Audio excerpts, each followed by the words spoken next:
आज बेटा हम करते हैं क्वेश्चन इलेक्ट्रोमैग्नेटिक वेव्स के।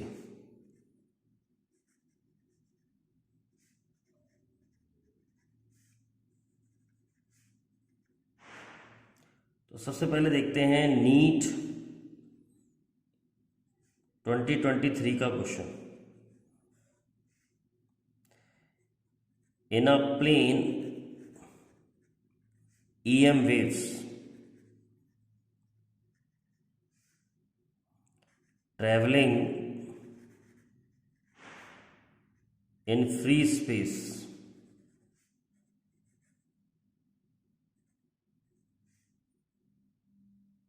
electric field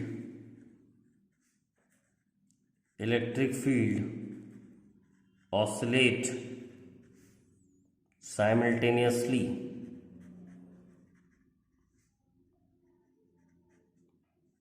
at a frequency of 2 into 10 की power 10 hertz and amplitude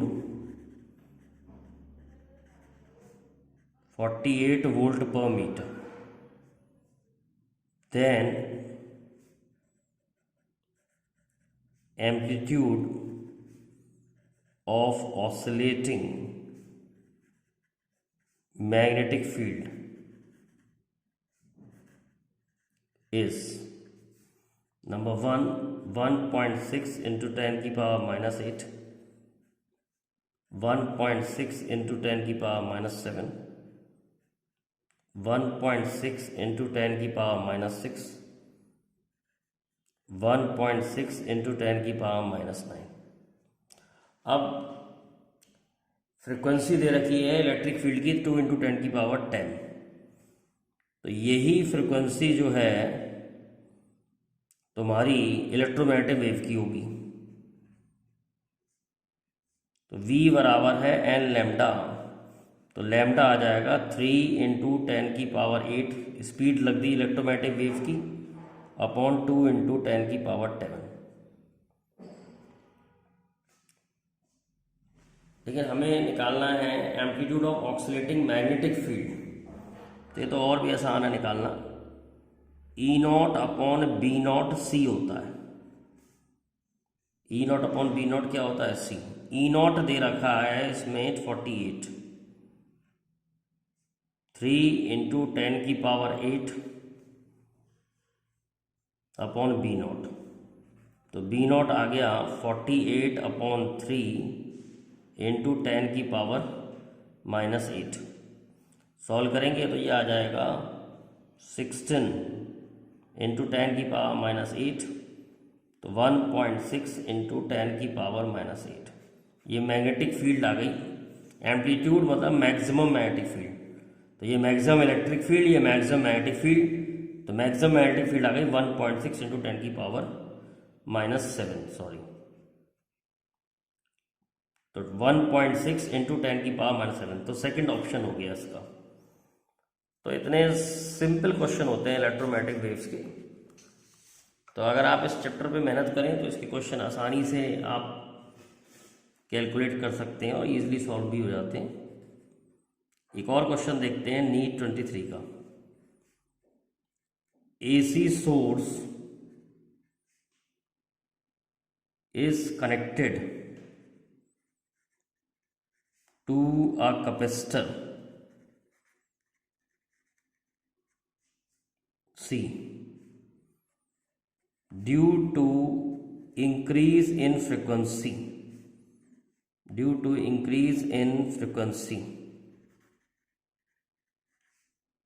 of source. Number 1, displacement current increases.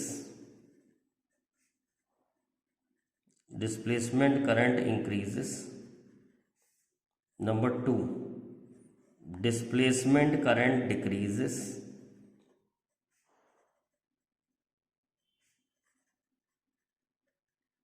Number 3, capacitive reactance remain constant.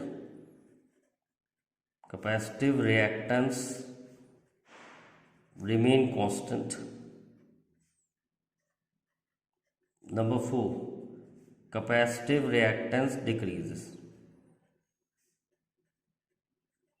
तो ये थोड़ा जो क्वेश्चन है इसमें इलेक्ट्रोमैग्नेटिक वेव्स के अलावा थोड़ी एसी की भी जानकारी लगेगी। हम जानते हैं जैसे ये कैपेसिटर है, अगर हम इस पर अल्टरनेटिंग सोर्स लगा दें तो कैपेसिटर चार्ज और डिस्चार्ज होगा। लेकिन हम ये भी जानते हैं जितना कंडक्शन करंट होता है उतना ही डिस्प्लेसमेंट करंट होता है। तो कंडक्शन करंट कितना होगा? कंडक्शन करंट होगा वोल्टेज अपॉन एक्सी, और एक्सी जो होता है वो होता है 1/2πfc।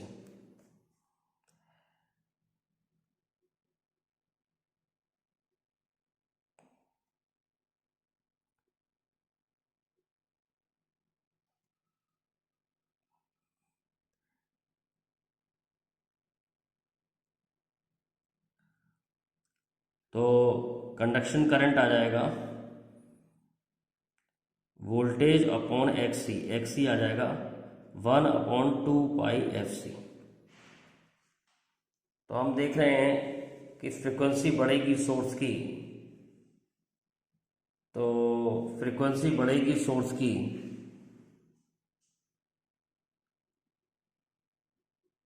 फ्रीक्वेंसी बढ़ेगी सोर्स की तो कैपेसिटिव रिएक्टेंस कम हो जाएगा,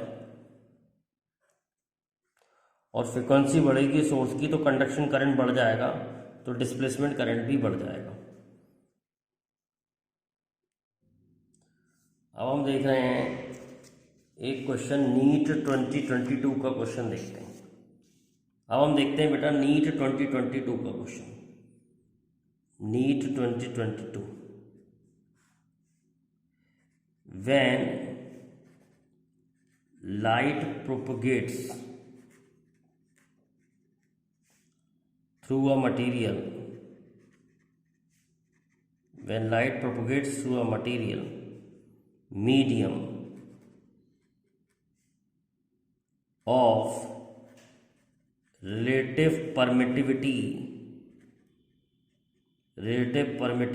epsilon r and relative permeability mu r, the velocity of light is given by number 1 v is equal to c, number 2 v is equal to root of mu r upon epsilon r, number 3 v is equal to epsilon r upon mu r, and number 4 v is equal to c by mu r epsilon r का root. अब speed of light vacuum में क्या होती है? 1/μ0 epsilon not. और speed of light medium में क्या होती है? स्पीड ऑफ लाइट मीडियम में होती है 1/μ एप्सिलॉन। दोनों को डिवाइड कर दिया, c/v आ जाएगा आपका mu epsilon upon μ0 epsilon naught. Mu upon μ0 mu R होता है, और epsilon upon epsilon naught epsilon R होता है। तो स्पीड ऑफ लाइट मीडियम में आ रही है c/रूट of mu R epsilon R. तो this is the formula for speed of light in a medium. तो answer 4 is correct.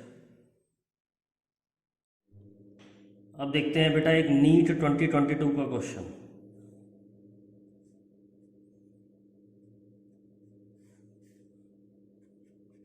The magnetic field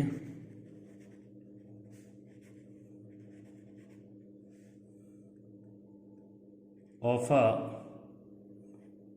EM wave is given by B is equal to 3 into 10 की power -8 cos 1.6 10 की power 3x plus 48 into 10 की power 10 J। the electric field will be, electric field will be, number 1 9 cos 1.6 into 10 की power 3 x plus 48 into 10 की power 10 t के 3 into 10 की power minus 8 1.6 into 10 की power 3x plus 48 into 10 की power 10 t आई 3 into 10 की power minus 8 sine, इसमें cos है, sine 1.6 into 10 की पावर 3x प्लस 48 इंटू 10 की पावर 10 टी आई 9 साइन 1.6 इंटू 10 की पावर 3 x माइनस 48 इंटू 10 की पावर 10 टी के। अब देखिए इसके अंदर पहली बात तो ये याद रखेंगे E and B are in phase, E और B फेस में होते हैं, मतलब जैसी इक्वेशन E की है वैसी सेम इक्वेशन B की होगी। तो एक ये सेम है, एक ये सेम है, एक ये सेम है, यानी चौथा वाला आंसर तो हो ही नहीं सकता। दूसरा, इसमें कॉस है तो कॉस ही होगा, तो ये तीसरा वाला आंसर भी नहीं हो सकता।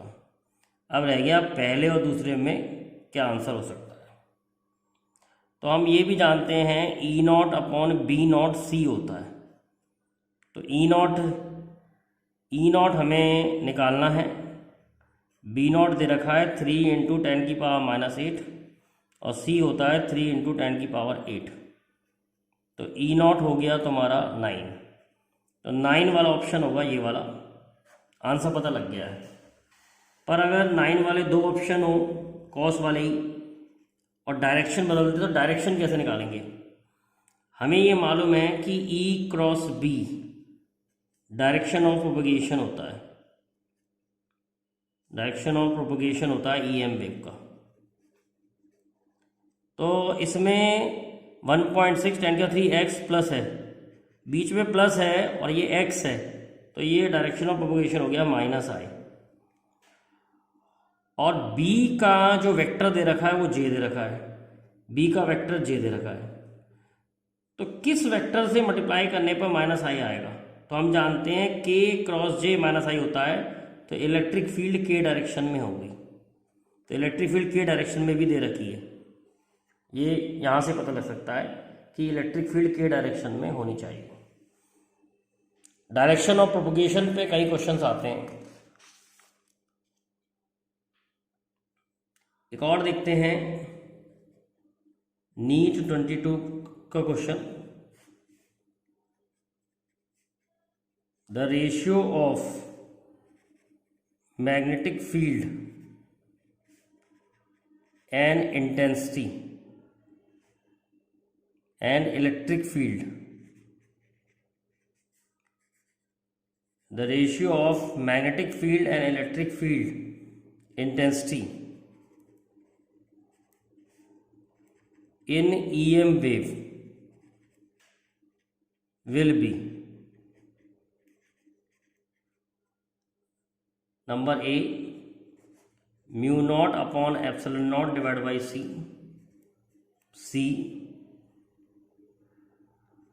1 by C, और D C upon root of mu not epsilon not. तो ये तो बहुत इजी क्वेश्चन है, हम जानते हैं E naught upon B naught C होता है, but he is asking B naught upon E naught. तो B naught upon E naught हो गया 1 बाई सी, तो आंसर हो गया 1 बाई सी। बहुत इजी क्वेश्चन है, डायरेक्ट क्वेश्चन है, तो आप आराम से कर सकते हैं ना। अब हम देखते हैं नीट 2021 का क्वेश्चन। EM वेव के क्वेश्चन इतने टफ नहीं आते हैं, अगर आपको थोड़ा सा भी चैप्टर अगर ध्यान से हो या आप मेरी वीडियो देख लें जो मैंने EM वेव में पढ़ाया है, तो आपके सारे क्वेश्चन सॉल्व हो जाएंगे। A capacitor of capacitance C, a capacitor of capacitance C is connected to an AC source of voltage V is equal to V naught sin omega t. Then displacement current is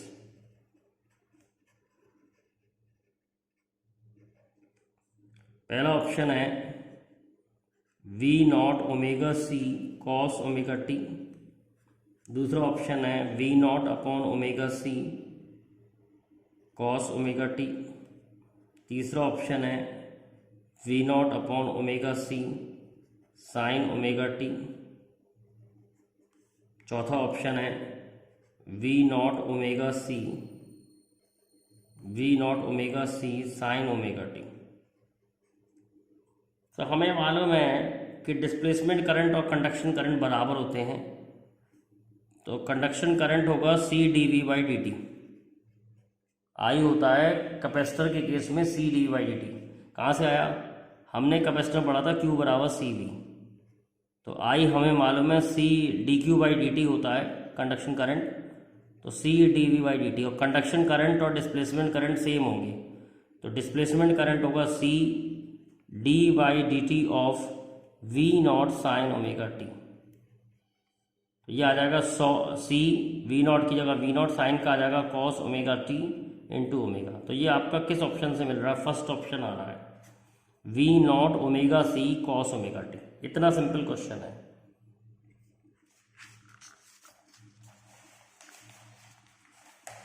एक question और देखते हैं NEET 2021 का।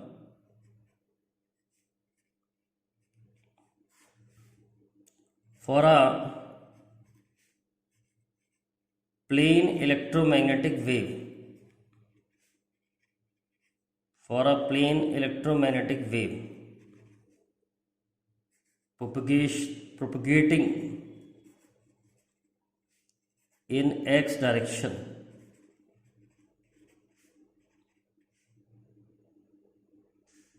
then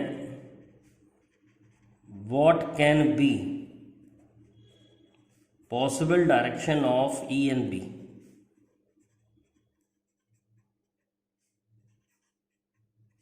ई और B के क्या direction होंगे?